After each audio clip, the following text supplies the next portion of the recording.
Graça e paz. Glória a Deus, nós bendizemos e adoramos o nome do Senhor, Rei da Glória. Gostaria que você deixasse a sua Bíblia aberta aí em Efésios capítulo 2.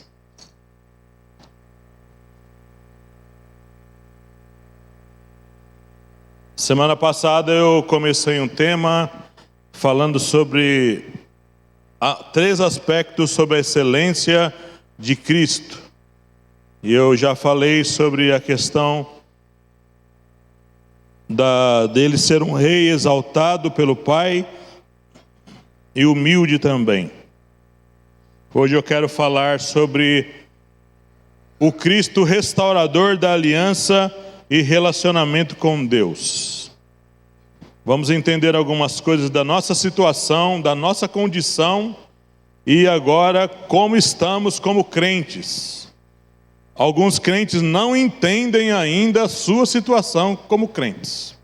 Eles não entenderam ainda a sua situação como igreja, e nós vamos entender aqui também, se der tempo, espero que dê, para falar a situação do diabo, né, essa questão dessas batalhas espirituais aí, que tem muito crente exaltando o diabo demais, né? O diabo é colocado numa situação, irmão, que nós ficamos com medo até. Vamos ver aqui através dos textos, provando pela palavra o que eu quero falar nessa noite. Efésios 2, a partir do verso 11,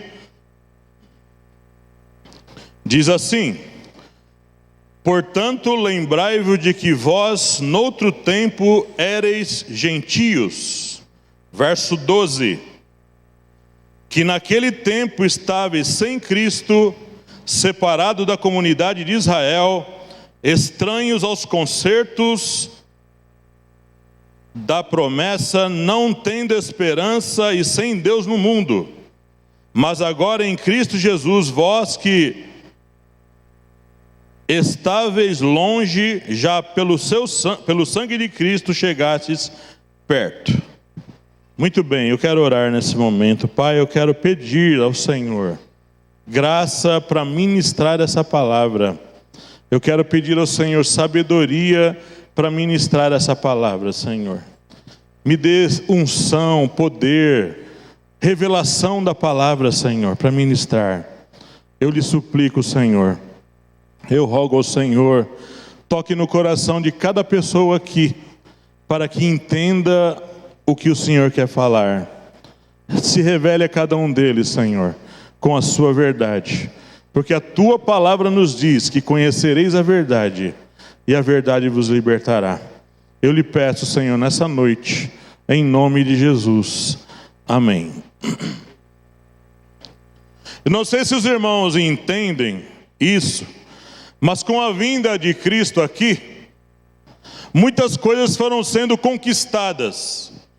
E o homem, por direito de concessão, foi concedido ao homem por Deus ter acesso a todas as bênçãos que Deus tem. Nós, toda a raça humana, desde a queda de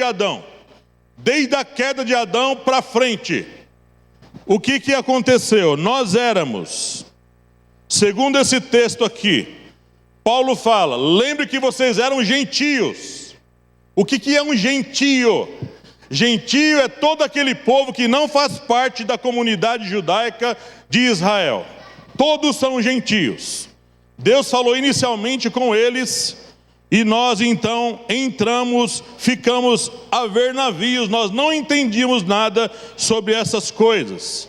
Verso 12, ele fala que naquele tempo, que tempo ele está falando? No tempo que vocês não conheciam a palavra, no tempo que vocês não entendiam a fé em Cristo. Nós éramos o que no verso 12? Estáveis sem Cristo. Sem Cristo. Nós estávamos separados da comunidade de Israel. separados daquela comunidade que recebeu a herança, que recebeu as promessas, que recebeu toda aquela palavra lá no passado. Estáveis também estranho aos concertos. É uma coisa interessante que a gente não entende isso aqui.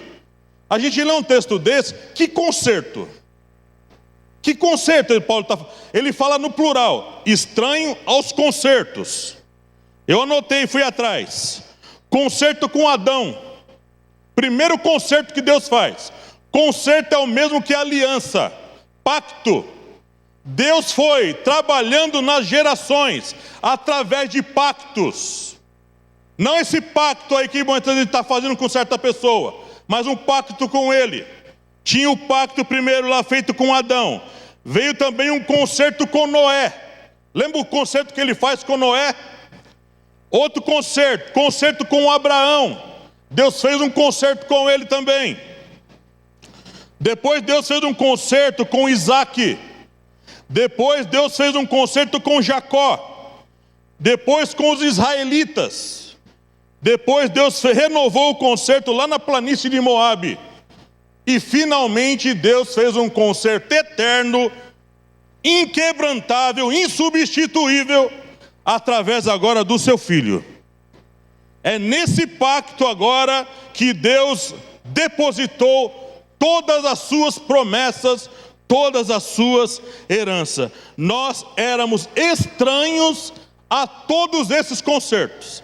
É uma coisa interessante, irmão querido, que quando a gente não era cristão, a gente não entendia nada de diabo, nós não entendíamos nada sobre cruz de Cristo, nós não entendíamos nada sobre Pai, Filho, Espírito Santo. O que é igreja? Igreja para nós era um lugar onde as pessoas entravam e ficavam cantando músicas, ouvindo alguém falar da Bíblia, mas nós não entendíamos nada daquilo.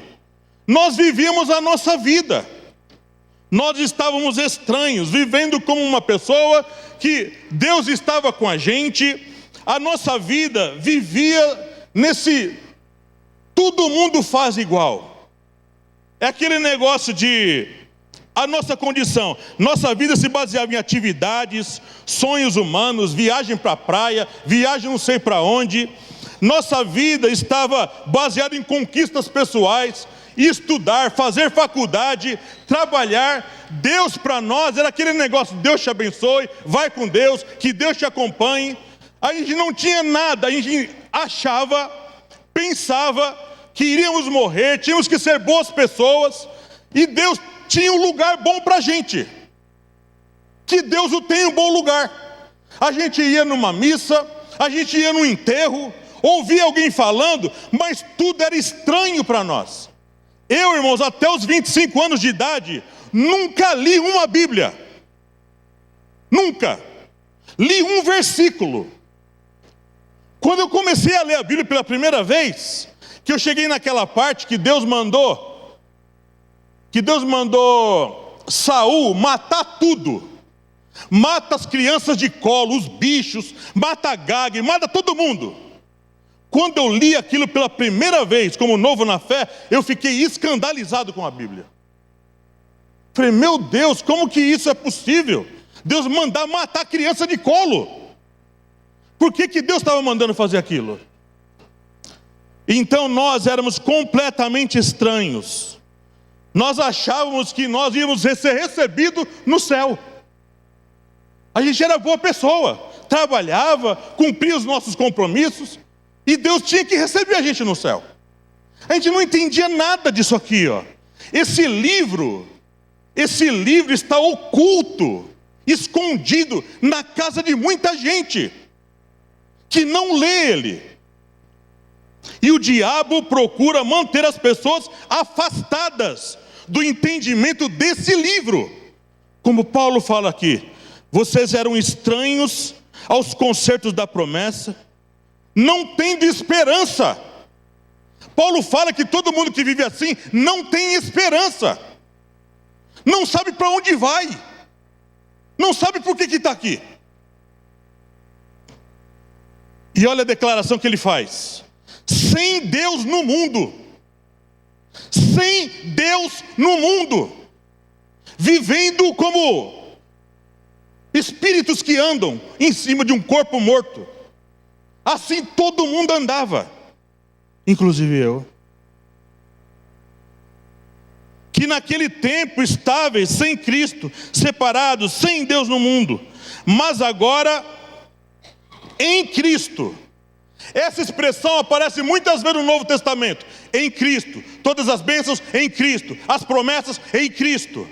O que o Paulo está querendo dizer? Que todo pacto, que toda aliança, que todo concerto precisa ser feita em Cristo, não tem validade. O que Deus estava falando, na verdade, com todos esses pactos? Não tem nenhuma bênção fora dos pactos de Deus. Por que Deus fazia os pactos no Velho Testamento? Deus estava falando assim, olha, só recebe quem estiver dentro do pacto. Só é abençoado quem estiver dentro do pacto. Eu vou falar uma coisa aqui para vocês hoje, que vocês vão ficar pensando, meu Deus, eu preciso mudar minha vida. O homem agora, em Cristo, ele pode entrar direto na sala do trono. Eu vou explicar isso para vocês. Mediante o Espírito Santo e por Jesus Cristo. Sem mediadores, sem alguém no meio, intercedendo por ele. Você não tem que ir em lugar nenhum, se confessar para ninguém, para essa pessoa levar a sua oração até Deus. Quando o Filho de Deus veio aqui na terra, ele morreu, o véu, lembra aquela cortina grossa?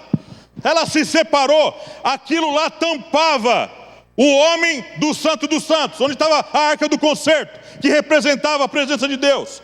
Quando o véu se rasgou na morte de Jesus, Deus estava declarando assim para a humanidade: vocês não precisam mais de um sumo sacerdote para entrar na presença de vocês. O sumo sacerdote que eu estabeleci é o meu Filho Jesus Cristo. Através dele, você tem acesso direto a Deus agora.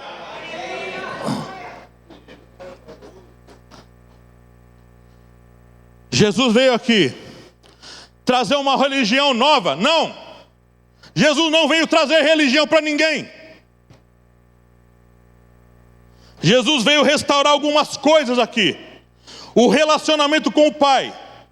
Deus aceita você do jeito que você está. Deus te recebe. Deus não aceita ninguém do jeito que está. Ele recebe a pessoa.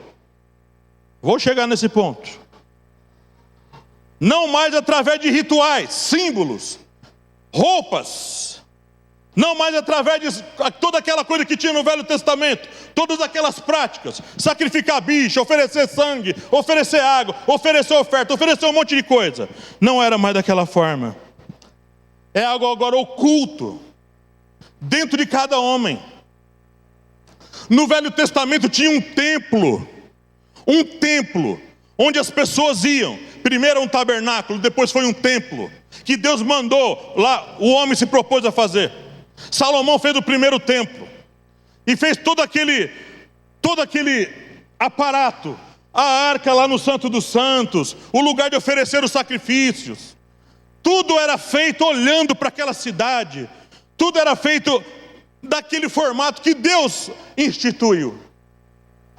Mas quando Jesus veio, Deus não queria mais que as coisas fossem feitas dessa maneira. Deus não queria mais um relacionamento meio que superficial, meio que afastado, o homem com medo de chegar.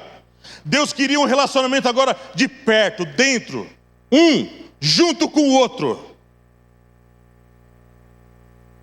O pacto e o concerto agora, por meio de Jesus, pastor Sérgio, tinha que ser agora íntimo, perto, junto. Deus não queria mais essa relação. O Espírito no Velho Testamento, ele vinha sobre o homem de Deus, mas não morava no homem de Deus. Agora o que acontece? Quando você, por meio do arrependimento e da fé, que são dados por Deus inicialmente, é um ato de Deus no início. Esse chamado de Deus para a conversão, é um chamado para um pacto, é um chamado para um concerto, para você sair da condição onde você está. Tem muito crente, irmão, que ainda não entendeu isso. Vamos seguir aqui nessa palavra. Agora o pacto não está ligado a uma cidade, a Jerusalém, não está ligado a um lugar, não está ligado a rituais, não está ligado a um povo só, não é só Israel. Agora o pacto é com todos os povos, com todas as nações. É aquilo que Deus prometeu para Abraão: você vai ser pai de uma nação e pai de uma multidão de nações. Foi o pacto que Deus estabeleceu com Abraão, que se cumpriu na pessoa de Jesus. Só Jesus poderia trazer isso. Só Jesus poderia estabelecer isso. Cada homem, cada mulher, independente da cor, independente da classe social, todo mundo agora era... Por que agora tem tanta igreja espalhada em todos os cantos? Deus está chamando o povo para o pacto. Deus está chamando o povo para uma aliança. Deus está chamando o povo para o concerto em todo lugar. Lugares pobres, lugares ricos. Gente de toda a classe social. Gente bonita, gente feia, gente pobre, gente com dinheiro, gente de todo tipo. Está sendo chamado para o pacto agora. Deus tem pressa nisso. Antigamente, pastor Disseu, as pessoas tinham que orar. E as orações, na verdade, eram atendidas por pura misericórdia de Deus. O homem não estava em condição nem de orar, porque ele era sujo diante de Deus. Pastor, eu fiz uma oração, eu não era crente, eu fiz uma oração e Deus atendeu, por misericórdia. Por misericórdia. Todas as bênçãos, toda a obra de pai e filho é feita por meio de pacto. Por meio de pacto, aliança. Deus não vai fazer nada de forma ilegal, fora do pacto.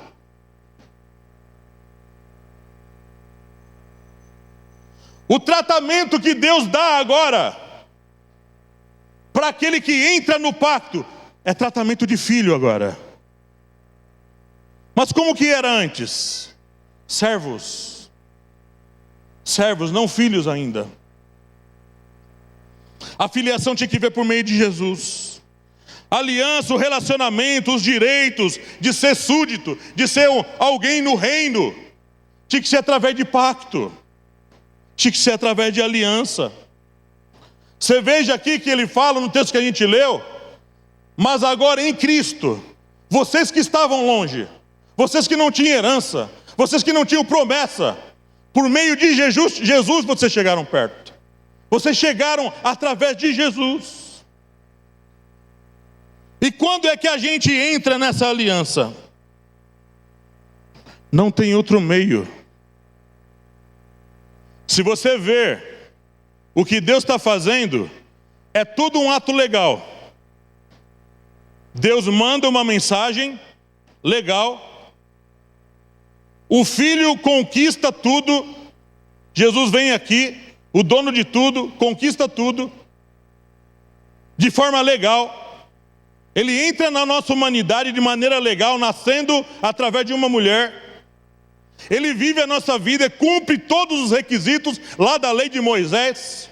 De maneira legal, ele cumpre a lei. Ele era irrepreensível. Nada acusava ele. Quando alguém declarava sua fé e arrependimento diante de Deus, por meio de Jesus, é feito um pacto. Lembra lá no seu casamento? Quando você vai diante de um juiz, você fica diante de um juiz: eu aceito essa mulher, eu aceito esse homem. E o que os juízes fazem? Diante das testemunhas, escreve o seu nome, e o nome dele e o nome dela. Legalmente vocês são casados agora. A igreja de Jesus é chamada de noiva. Noiva. E ele é chamado de noivo. E quando é que esse casamento começa? Quando eu que sou parte da esposa, desejo ter um pacto com o noivo. Deus não vai fazer nada fora do pacto. Deus está, as pessoas falam assim, mas pastor, a pessoa lá fora do mundo, não tem pacto com Deus, odeia a palavra, xinga os crentes. Essa pessoa tem carro bom, emprego bom, dinheiro no bolso, viaja o tempo todo. Essa pessoa está sendo recebida como? Meios naturais. Está agindo debaixo de uma misericórdia, de uma permissão de Deus. Não é pacto aquilo com Deus. É pacto com muitas coisas. A pessoa estudou, batalhou, trabalhou, foi atrás. Está prosperando. Faz muitas vezes, usa de malandragem. E muitas vezes recebe dinheiro, fica rico através de malandragem. Rouba. E prospera. Não é pacto com Deus. O Senhor tem prova disso. Salmo 73. Salmo de Asaf. Senhor, eles zombam do Senhor, eles zombam do seu povo, eles prosperam, Senhor, eles ganham muito dinheiro, eles enriquecem, morrem, parece que felizes da vida, até que eles entendem o final deles. Asaf está falando de quem? Está falando daquele povo que não tem pacto com Deus, não tem pacto com o Senhor. Pode acontecer tudo de bom na vida deles, mas eu estou falando aqui agora de receber da parte de Deus aquilo que é feito por meio de pacto. E agora o pacto só serve através de Jesus, que é o noivo. Você decidiu casar com aquele homem, foi consentimento seu, você se preparou e casou com ele. Para mim estar agora com Deus de verdade, agradar a Deus, Paulo fala, mas agora em Cristo, essa excelência gloriosa de Jesus, que agora todas as minhas bênçãos, só é por meio dele. Não tem bênção fora desse pacto. Bênção de Deus não. O que acontece são meios naturais que a vida vai seguindo. Mas o pacto é somente aquele que entra por meio de Jesus. Jesus vem e estabelece esse pacto. Quando isso está feito, teve coisas que Jesus teve que fazer, também no mundo espiritual. Quando você recebe Jesus, quando você faz esse pacto com Deus por meio de Jesus, o que é feito como se fosse um juiz fazendo? O que o juiz faz lá no dia do seu casamento? Ele escreve o seu nome naquele livro. E aquilo é lançado num jornal. Você vai ver lá que o seu casamento foi lançado lá. Como é que Deus sela agora o meu pacto com Ele por meio de Jesus? Seu nome é escrito no livro da vida. O livro do Supremo Juiz. Está lá escrito, selado. Tem um pacto com o seu filho, Senhor. Esse pacto agora com Jesus, com Deus através de Jesus, lhe dá direito a muitas coisas. Muitas coisas. Você vive agora a vida em Jesus. Agora o Espírito Santo vem morar em você. O selo. O selo agora que você é de Deus. Como você tem um monte de boi, um monte de vaca lá na sua fazenda, você vai selando. Com aquela letra. Com aquela letra. Qual é o selo? A garantia de que eu sou de Deus. O Espírito Santo agora vem morar dentro de mim. O templo antigamente, lembra o templo que eles iam? Agora o templo sou eu. O templo sou eu. O Espírito Santo vem morar dentro de mim agora. Selo de garantia, selo de propriedade exclusiva de Deus. É a presença do Espírito dentro de mim. É o ardor, é a alegria, é o fervor, é a vontade de estar junto de Deus. É a vontade de fazer as coisas de Deus. É esse selo do Espírito dentro de nós. Quando Jesus morre, tinham acertos a serem feitos. A morte, o inferno, o diabo que tinha todo aquele domínio. As potestades, toda essa obra que o diabo fez aqui, esse estrago que foi feito aqui por causa do pecado. Jesus tinha que acertar isso aí também. A obra tinha que ser feita completamente por Jesus. Sem nenhuma ajuda de homem nenhum, porque o homem não era capaz. Nós estávamos incapacitados por causa do pecado de ajudar nessa obra. Jesus fez algumas coisas. Vamos ver? Colossenses capítulo 2. Olha só, quando Jesus morre ali na cruz, toda aquela obra da cruz, aquela obra terrível, aquela morte terrível do Filho de Deus, aquele sacrifício terrível que Jesus passou. Capítulo 2 de Colossenses, verso 11: no qual também estáis circuncidados com a circuncisão, não feita por mão, no despojo do corpo e da carne, a circuncisão de Cristo, sepultados com Ele no batismo, nele também ressuscitados pela fé no poder de Deus, que o ressuscitou dos mortos. E quando vós estáveis mortos nos pecados e na incircuncisão da vossa carne, vos vivificou juntamente com Ele, perdoando-vos todas as ofensas. Quando o homem caiu lá em Adão, houve um problema na terra toda, no sistema todo. Se você ver, tudo morre. Estrelas morrem, planetas morrem, plantas morrem, animais morrem, o ser humano morre. Tudo morre. Quando Adão caiu lá, que foi estabelecido para poder governar, quando Adão cai no pecado, entra duas coisas no mundo: o pecado e a morte, e a condenação eterna. Deus não queria mais o homem desse jeito. Deus não aceitava mais o homem dessa forma. Todo homem que nasceria de Adão para frente ia ser uma cópia do Adão caído. Essa chave aqui de carro, são a chave de carro, de um carro que está lá fora. Toda cópia, toda a parte exterior, não a parte eletrônica, que é diferente, mas todo invólucro da chave é uma cópia perfeita das outras, de uma base, de uma peça matriz. Todos nós somos uma cópia da peça matriz, que é Adão e Eva. Então todo mundo nasceu manchado. Ninguém conseguia mais consertar esse desastre. Então o que aconteceu? O mundo foi seguindo o seu ritmo. Todo mundo morria. Vem Noé, aquela família bonita de Noé. Mas o que aconteceu com Noé? Morreu.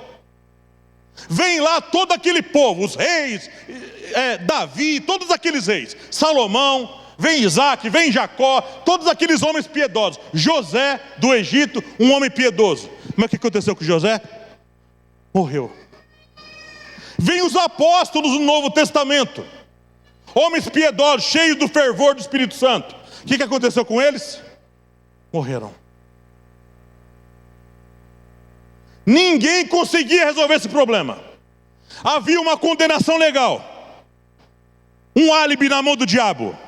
Eles pecaram, são dignos de morte. O Senhor não pode absolver eles, são pecadores. Deus não ia dar jeitinho nisso. Deus precisava fazer por um meio legal, justo, verdadeiro, puro. Nós, quando caímos, adquirimos uma dívida impagável.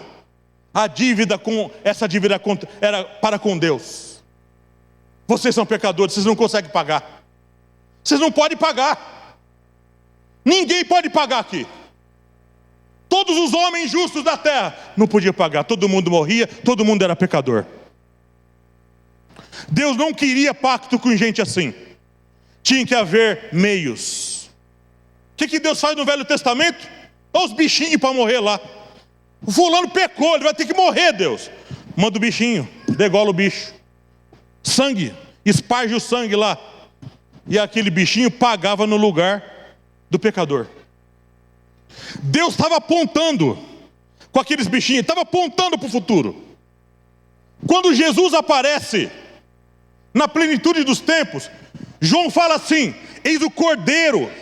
Lembrando daqueles bichos do passado. Eis o Cordeiro de Deus que tira o pecado do mundo. Ele tira, ele vai destruir. O peso da condenação ainda havia. Tem o evangelho até a cruz. que o diabo reinava, dominava, era príncipe.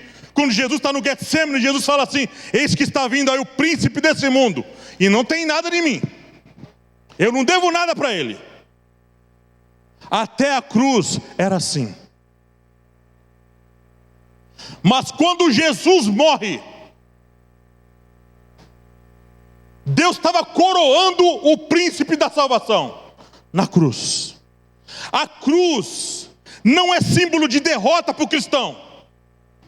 A cruz é o símbolo da nossa vitória, irmão querido. O Filho de Deus estava ali sendo crucificado para pagar toda a dívida humana, impagável aos nossos olhos. Aí você fala assim: ele morreu, pastor Disseu. Morreu, não ressuscitou, não é Deus coisa nenhuma, não venceu a morte. Jesus, a Bíblia fala que ele fica 3 dias no seio da terra. Mas só o apóstolo Pedro vai falar que Jesus desceu às partes mais baixas e foi um testemunho a todos que estavam ali. Apocalipse fala que ele tomou das mãos de quem? Ele tem agora nas mãos a chave da morte e do inferno. Ele tirou também alguém que mandava por aí, que tentou Eva lá no início. Aquele mesmo, o diabo, foi lá e enganou Eva, enganou todo mundo. O enganador de todo mundo, Apocalipse fala. Ele então, a Bíblia fala que Jesus, vamos continuar na leitura desse texto aqui, de Colossenses, verso 14, havendo riscado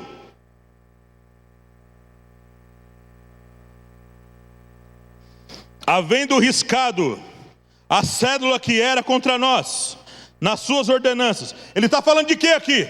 Está falando lá da lei de Moisés. A lei de Moisés não foi estabelecida para salvar ninguém. A lei de Moisés era um monte de ordenanças, que Deus mostrava: eu não quero isso, eu não quero aquilo, eu quero que faça assim, faça assado. Mas ninguém conseguiu cumprir a lei de Moisés. Todo mundo tropeçou nela. Então ninguém conseguiu obedecer. Alguém tinha que obedecer essa lei para abrir a porta para aqueles que viviam por ela. Quem cumpriu essa lei? Jesus cumpriu toda a lei. Cumpriu toda a lei.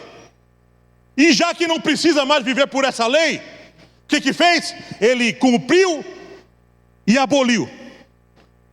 Era um testamento aquilo. Agora o Novo Testamento é feito nele. Vamos continuar aqui na leitura. Qual o verso 14, né? Nas suas ordenanças, a qual de alguma maneira nos era contrária, e a tirou do meio de nós, cravando-a na cruz. Tirou do meio de nós. O Velho Testamento cravou na cruz, matou.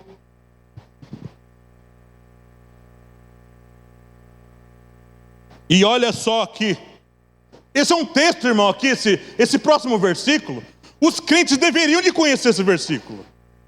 Os cristãos deveriam entender esse versículo aqui. A gente ia ser liberto de muita coisa, irmão querido. A gente ia ter uma vida mais sadia, mais livre das amarras. Tem crente, irmão querido, com medo de patuar, medo de obra de macumbaria. Tem crente com medo de vulto. Tem crente com medo de muita coisa que o diabo anda colocando na cabeça dele.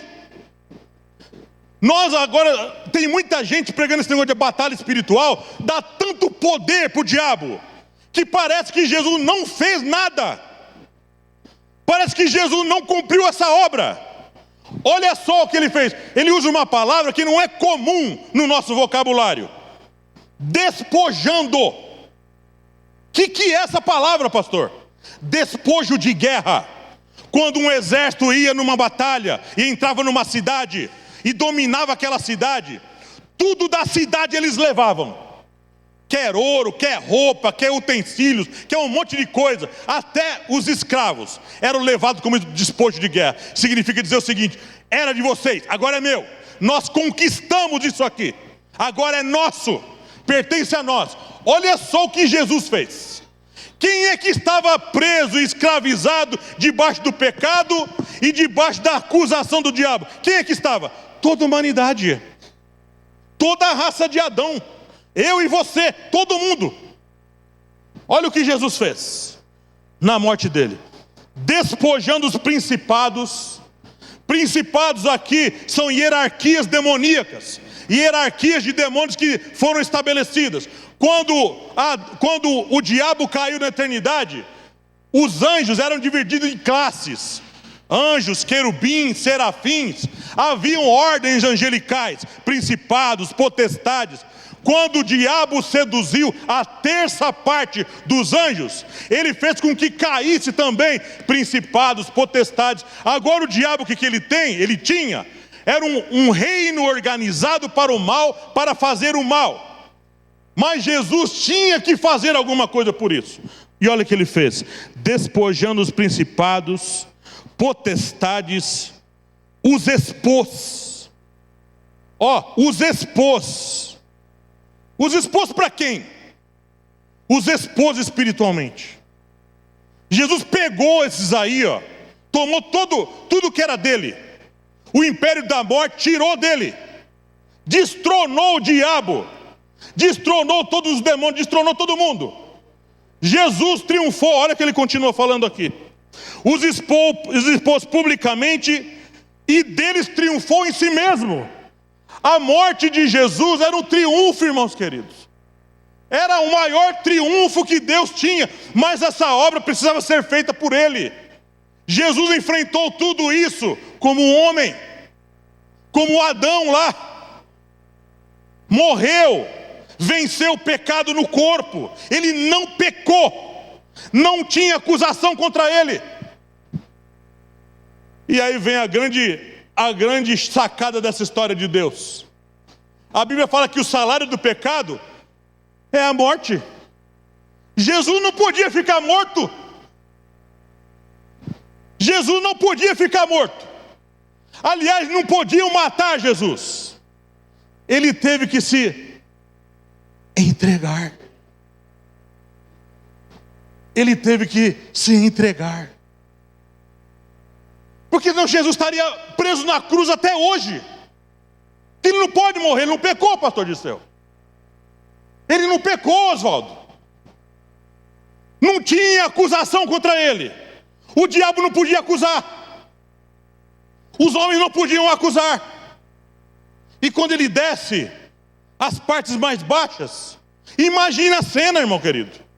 Imagine a cena.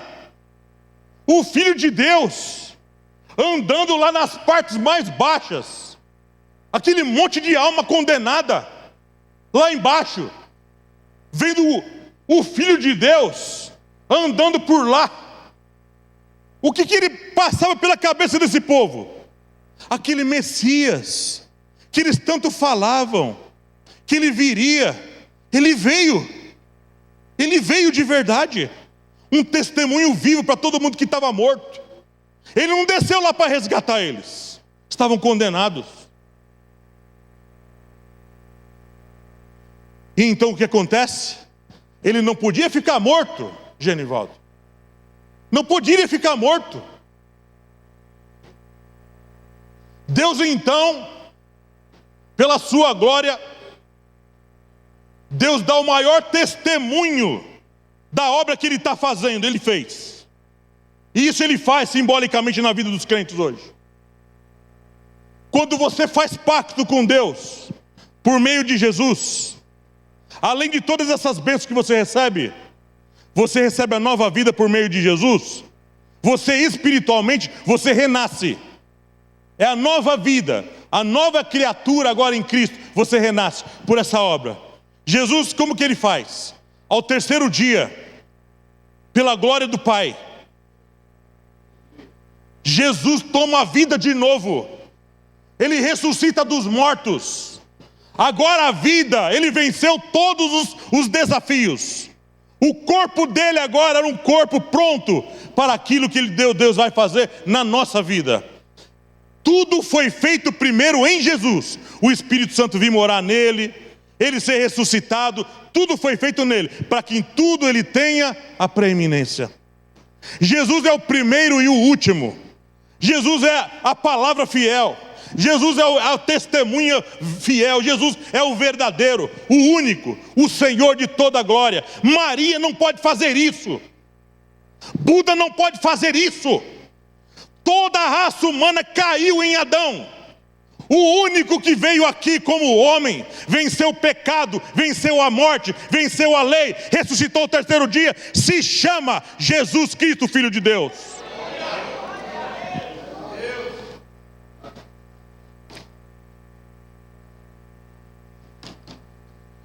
Agora, você pergunta: mas pastor, como é que está aí agora esse negócio, o mundo, o diabo, os demônios aí entrando no corpo das pessoas, esse negócio que João fala, o mundo jaz no maligno, e o anticristo que vai aparecer, que diz que o diabo dá para ele todo o seu poder, toda a sua honra, todos os reinos. Ele foi destronado, mas que tipo de príncipe é esse? O diabo caiu, ele não fica mais atormentando nossa vida? Não. Até que ele seja aniquilado de uma vez, até que ele seja aniquilado para sempre, Deus permitiu que ele por aqui ficasse com os demônios. Mas ele é um príncipe sem reino. Príncipe sem reino. Como é que ele faz agora, se ele não tem mais reino?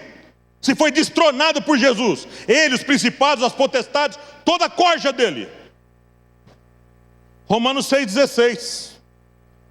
Romanos 6,16. É por aqui que ele entra. Vou ler esse texto.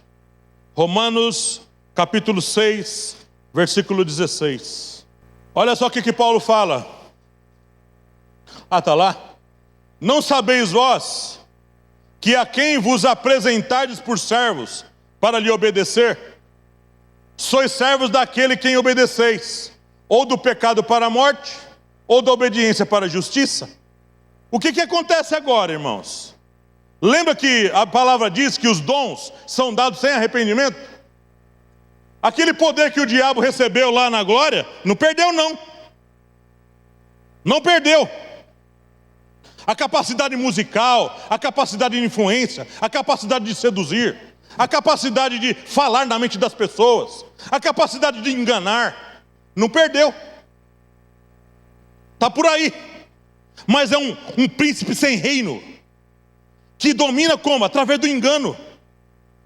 Enganando, colocando coisas na cabeça das pessoas. Mas pastor, você olha para as nações não prestam obediência a Deus. Verdade. Por quê? Por causa do pecado, irmãos. Está ali, ó. A quem vocês se apresentam para obedecer, vocês são servos. E como é que a gente faz? O negócio vem aqui, fala aqui, processa aqui e acontece aqui. Acontece aqui, acontece aqui. Acontece assim. A influência do diabo nas mentes. Mas como é que acontece com Deus? Da mesma forma. O Espírito Santo está falando agora, através de mim, através da palavra. E a palavra está entrando aonde? A palavra que penetra até a divisão da alma e do espírito, das juntas e medulas. A palavra também está cortando. A palavra também está falando. Deus está com o arrependimento e a fé aberto, dando. Mas o que tem que acontecer com a gente? A quem vocês se oferecem para obedecer, vocês se tornam servos. E aprouve a Deus salvar o mundo pela loucura da pregação. É por isso que eu estou falando aqui, ó. Vem um prega, vem outro prega, vai outro prega, sobre assuntos diferentes. O assunto é circulado aqui, na cabeça, na mente, no coração. Eu entendo e tomo uma decisão. Lá fora a mesma coisa. Persuasão. Exatamente. O Espírito Santo é que convence do pecado, da justiça e do juízo. É obra do Espírito Santo de Deus. Como lá fora é obra dos espíritos enganadores. Você olha para as nações, é gente que construindo guerra, construindo armas, construindo prostituição, construindo como? Ah, porque tem um príncipe dominando o mundo? Não. dominando as mentes deles. O príncipe das potestades do ar, Paulo fala, do ar, agindo aqui, ó. E como é que ele faz com que as coisas deles aconteçam? Que ele fala? Através de você, através de mim. Então, querido e amado irmão, com essa palavra, eu quero falar aqui para você, que você tem rei agora. Rei e reino também. Você tem vida e vida em abundância. Você tem herança. Você tem esperança. E a coisa mais maravilhosa que eu não canso de falar é que a nossa vida não se resume só a isso aqui. A gente vai morrer, todo mundo vai morrer. Eu também. Mas nós somos daquele que tem herança, pastor Sérgio. Eu já estou selado para a eternidade. Quando Jesus voltar, Ele vai ressuscitar todos esses que fizeram pacto com Ele. Quem morreu sem pacto, quem morreu sem aliança com Jesus, não vai ser resgatado, não vai ser arrebatado, não vai ser ressuscitado na ressurreição do último dia. Jesus é o restaurador da aliança. Jesus é o restaurador do relacionamento com Deus. Não é religião, não é homem, não é a igreja X ou Y, é Jesus. Por isso, irmãos, nós declaramos, sem Jesus nós não somos nada. Quem tem o Filho tem o Pai. Quem não tem o Filho não tem o Pai. Não tem o Pai. E nós somos daqueles que perseveram para a completa certeza de esperança. Nós somos daqueles que perseveram para esperar a vinda gloriosa de nosso Senhor Jesus Cristo nas nuvens, com os anjos do seu poder. Louvado seja o nome do Senhor.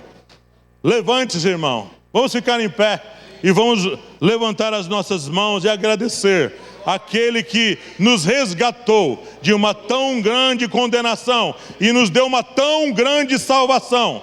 E essa salvação está na pessoa bendita de Jesus. Louvado seja o seu nome. Pai, nós te louvamos nessa noite.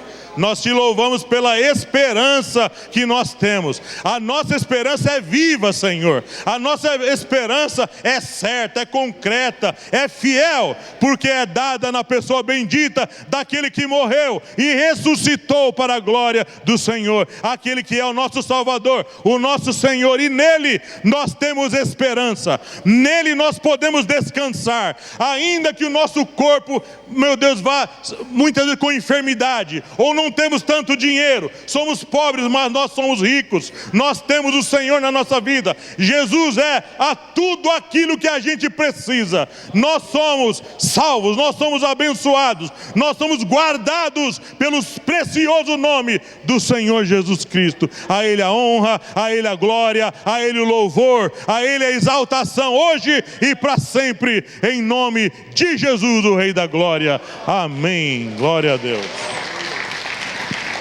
Graça e paz, queridos irmãos.